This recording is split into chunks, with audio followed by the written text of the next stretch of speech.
Ayan na yung trending! Hindi natin nakalain na magbabiral yung video natin sa TikTok, kaya panoorin nyo.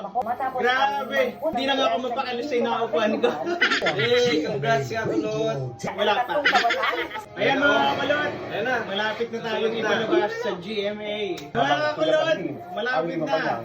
Ayan, maraming salamat sa mga sumusuporta kay kakulot. Nasa TV na tayo. Nasa GMA pa. Grabe. Balitang hali. Ayan na, ayan na. Ito na. Wala pa. Excited. Hello mga kakulot, ito na, susunod na tayo. 1 minute lang pala yun. 1 minute. Grabe. Nandito tayo sa Balitang Hali sa GMA. Integrated News. Hindi na nga ako mapakali. Ito na. Ayan na, ayan na. Ito na. Ayan na. Grateful si Asia's Limitless Star. Ayan mga kakulot, ito na. Ito na, pinakahihintay natin. Ayon kay Julie, ang isang blessing. Ayan na. Ayan na yung trending.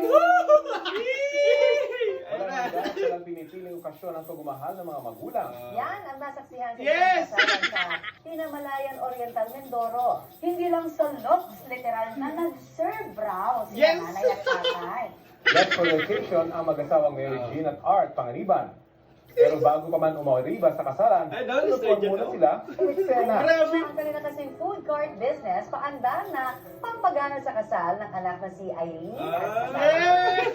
Ay, yun naman ang sagot sa mga bisitang nakitusok-tusok sa Ali Street Food. Benta rin sa mga nakisaw-saw na netizens ang video. Yes! Viral yan with more than 800,000 views. Oh, highlight! Trending! Yes! Ito po ang balikan Thank you.